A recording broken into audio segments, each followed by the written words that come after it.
Hello, BookTube. Well, for some reason, I decided I wanted to make a BookTube video for the first time in. Well, it's not the first time I've wanted to do it in over a year, but it's the first time I've actually done it in over a year. I've been on another hiatus. Um, Many reasons for that. I probably won't go into them in this video. Nothing terribly exciting, but um, sorry, one of those reasons is I got a cat about a year ago, and that sort of took control of my life for a little while. And the cat is now distracting me by doing things he shouldn't be doing, of course, because he's vying for my attention. But I'll try to soldier on. Um, so yeah, I'm decided I'd just to make a video quickly, and thought the only way I'd actually be motivated to do it was just to do a very simple and brief reading update.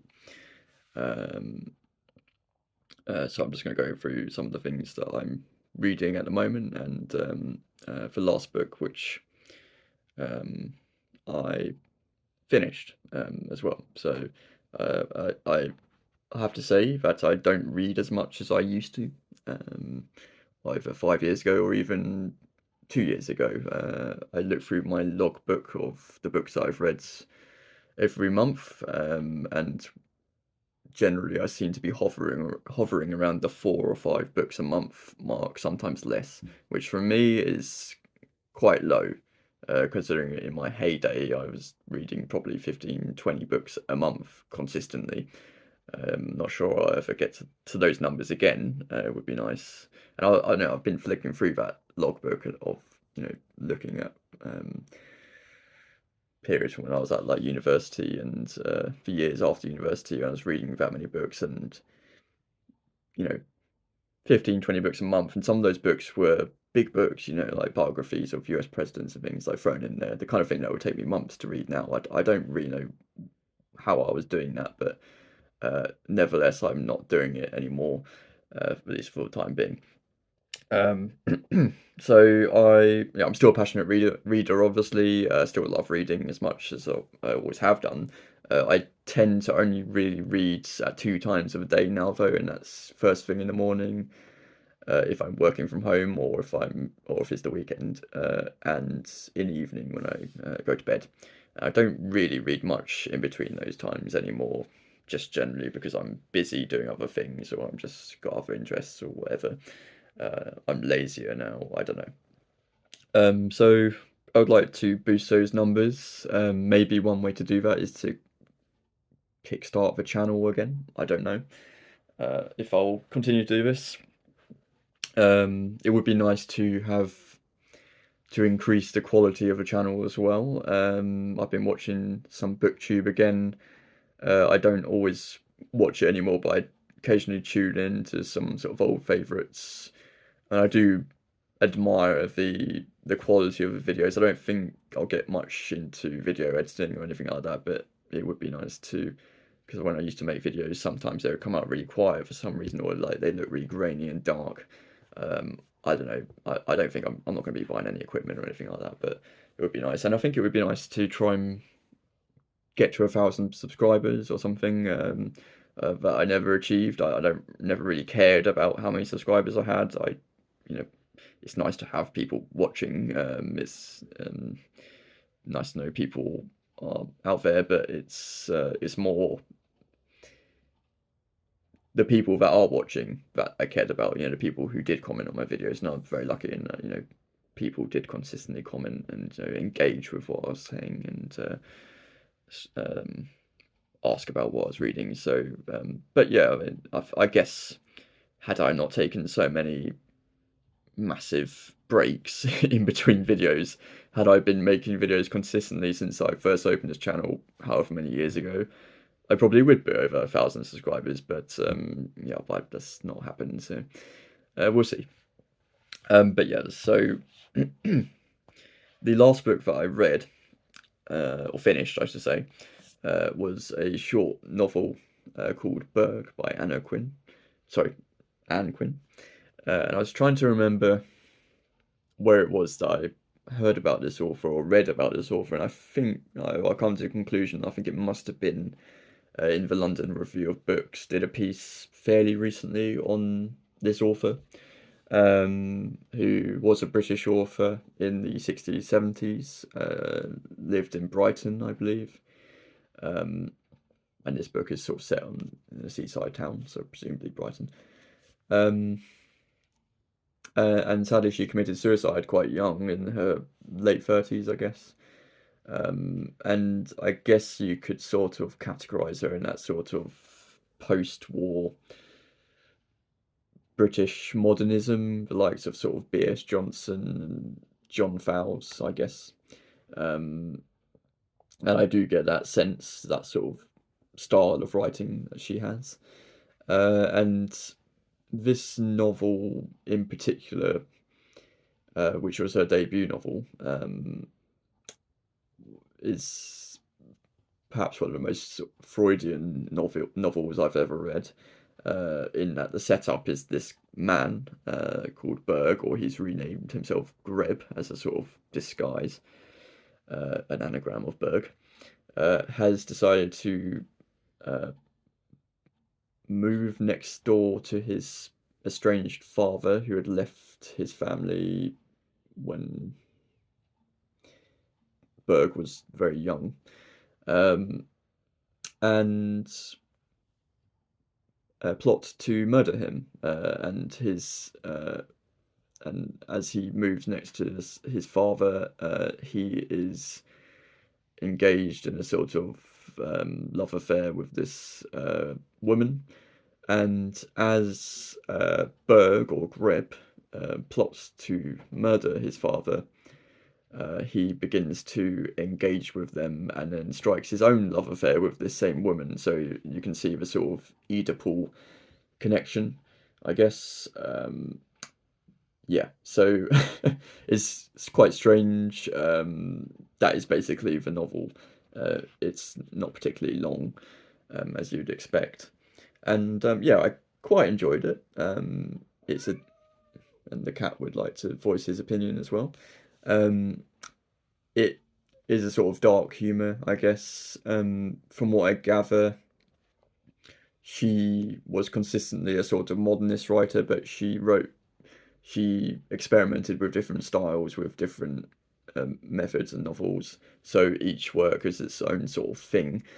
And I think most of it is published by And Other Stories, who published this one.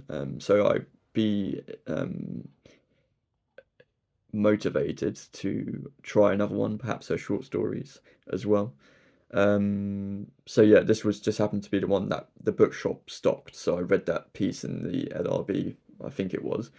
It must have been, because I don't have any other periodicals at the moment. And I just thought I'll go to Toppings, my local bookshop, and see if they had any, and this was the one they had, so it's the one I read. So yeah, the others I'll probably have to order online. Um, but yeah, Anne Quinn. If you've read Anne Quinn, let me know. If you like Anne Quinn, if you don't like her, let me know. So the only other novel I'm reading at the moment is a Suzaki, um, early 20th century Japanese writer. I Am a Cat. So I have previously read one other Suzaki novel called Botcham, or Botcham, which I guess is a couple of years ago now, which I found uh, absolutely hilarious. Much funnier than I expected it to be. I mean, I didn't expect it to be funny at all, but it was just very funny, surprisingly funny. So I really enjoyed that book, and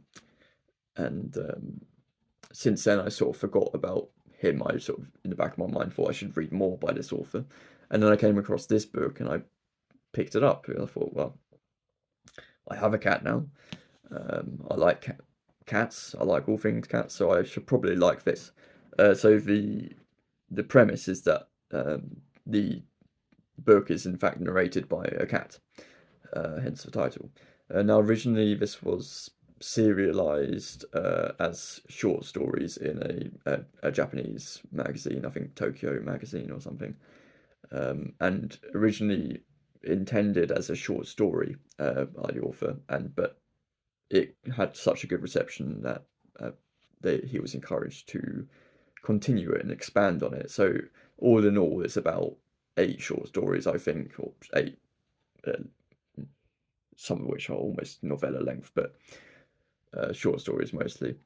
Told from the point of view of this cat, just observing Japanese society. He lives in this home where he's not particularly that well treated.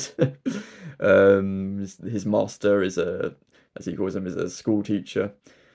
Yeah, and to be honest, as it's pointed out in the introduction to this volume, some large sections of the book, the fact that it's narrated by a cat does not come into play at all. It's just pages and pages of dialogue, and the fact that the cat is there is you would have no idea. And in other sections, it is important where he suddenly says, "Oh, I'm going to go hunt a rat" or something like that. So yeah, it was pointed out in the introduction, I think, where he says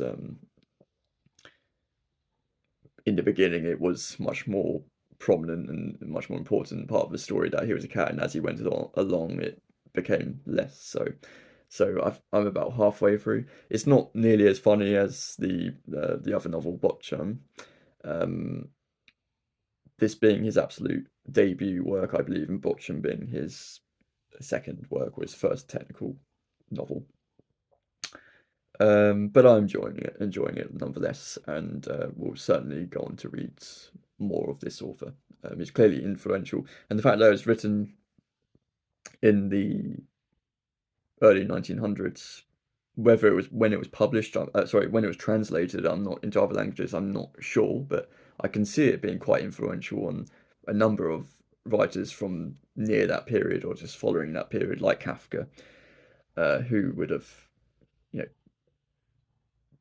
done similar things, writing a story from the point of view of an animal, or something like that. So yeah, yeah, definitely enjoying that, and looking forward to reading others.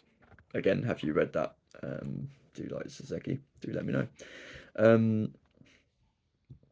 The next is something I've been leafing through for a few months now. And I'm apologies I don't have much to show you because I've taken the dust jacket off, but it's just move my hands, the Collected Letters of Samuel Beckett, Volume 1. So this is a 4-volume set published by the Cambridge University Press in a very beautiful and affordable box set of 4 volumes. I think it's about just over £100, which for academic hardbacks, not print on demand, is really good value for money, and I'm lucky enough to get 50% off that because being an employee. So it was actually a birthday present to myself. 50 odd pounds for the 4 volumes. And I thought for that price, you can't argue with that price. Like, even if I don't read them, it's such a nice set to have. I know I'm not really showcasing much because it's just I've taken the dust jacket off, but I'd highly recommend it. Is in print and available worldwide. So I recommend looking into that if you're interested in Samuel Beckett at all. I'm not even necessarily Samuel Beckett's biggest fan. I've liked his works in the past. I perhaps like his plays more than anything else. I've read one novel, a handful of stories. Um, I've not read any of the poetry really. But anyway, I did start reading the letters, and the thing about this set is, so it's been published over the last 20 odd years, but only recently being published as sort of a box set. Now the thing is complete. Now the caveat is it's not actually the collected letters, so to speak, in that it doesn't include absolutely every letter which Samuel Beckett wrote. From what I understand from the sort of introduction to this volume, is that it was agreed by Samuel Beckett and his estate that Cambridge University Press could do the letters, providing that they only include letters concerning his work. So whether he's talking about a play that he's writing, or he's writing to a publisher about something. So I realise that that does appear to be a bit of a grey area and a bit vague, but it does limit to what is included here. So this actually starts and now I did read the Samuel Beckett biography, which is just in the shot actually there. James Knowlson down to fame a number of years ago, so it's sort of coming back to me now. But he's sort of living in France, being a teacher, but writing as well, obviously in his early 20s. Um, and at the moment, he's sort of writing, or has written, a book about Proust, a monograph rather, for a publisher, and has been complaining about that a lot because he was having a bit of a hard time getting through Proust again to write the book. So that's been quite funny actually to see him speak about that. But yeah, the way the letters are laid out, I quite like. The thing about CUP books is they're very heavy. I think it must be the kind of paper that we use, but let me just find a sort of a good example of how they're laid out if you're interested. Perhaps I'll find a smaller one, a shorter one.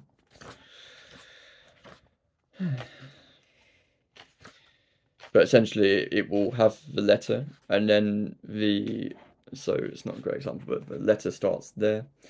And then the letter continues, and then the end notes to the letter will just be underneath the letter going on. So that's certainly better than having all the end notes in the back of the book, so it saves you having to flick back and forth all the time. I would, I know, being pedantic here, but I would prefer in the old style where you have the footnotes at the bottom of the page, so you don't have to turn the page at all. You can just look down and see the footnotes, but I quite like the way that's laid out. So yeah, I've been leafing through those for a couple of months now. I intend to finish that and go on to the other volumes. Yeah, and then even perhaps even after that, have a look at the Hemingway letters, which we've published also in really nice editions. So yeah, that's that. And finally, just another bit of fiction actually. I have a collected stories of Stephen Dixon.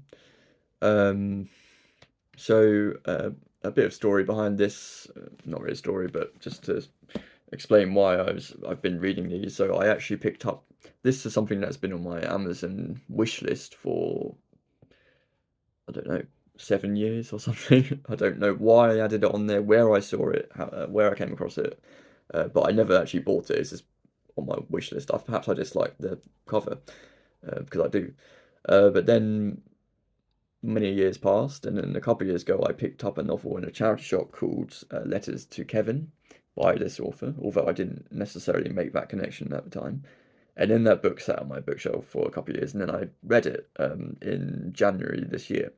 And a very short book, and it's one of the funniest books I've ever read, or certainly read recently, and the cat would like to say hello. I'm just going to move him because the camera is in a very precarious place.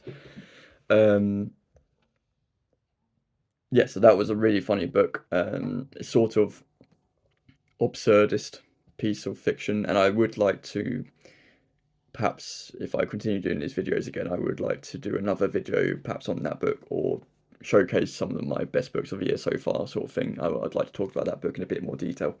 But then I then made the connection, oh, it's that same author, Stephen Dixon, whose book is on my wish list. So I looked into getting this book again, which is very hard to come by in the UK. So all the books which are available online were in fact had to be shipped from the US. So that affected the costs, obviously, because I'm not only having to pay for the book, which is not cheap on its own, but also, £5 or £6 for shipping as well. So with that in mind, I went for a cheaper version, like the cheapest version on there, which did describe itself as a library book. Sorry, cat. So I expected that going in, but all in all, apart from this sticker, which I can't remove, it's in really good condition, and there's no underlining or highlighting or any of that nasty business, which I was expecting. It's perfectly good condition, so I was really pleased with that.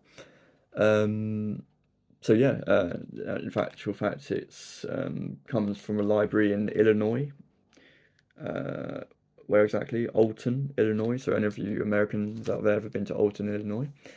Um, so yeah, this came and I've been reading it for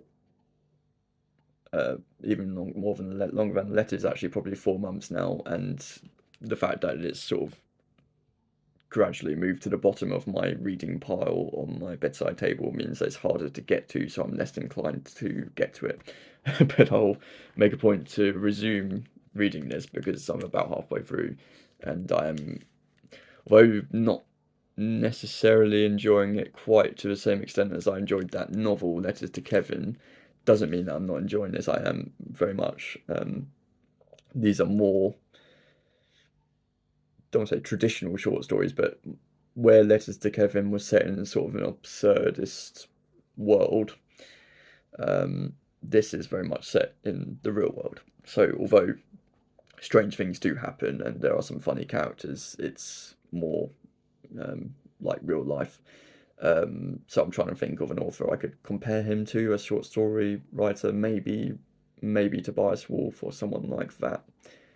Um, Andre Dubus, possibly. I don't know, but yeah, he's an author who's written many books of short stories and novels. I don't think he's alive anymore, but if he is very old. Was a professor of writing or creative writing as well, and did win the either the Pulitzer Prize or the National Book Award or both for one of his novels. I think a novel called Frog. So yeah, so although he might not be, I guess, that well known publicly, he has been. He does have critical accolades, and I'm sure he has his fans. So yeah, I will pick these up again and read through them and maybe report back on the rest. But yeah, so I think I'll end the video there. That's gone on long enough. Nice to check in with you again. So please comment down below if you have read any of these books, or if you'd like to read them, and perhaps I will see you again shortly. Thank you very much.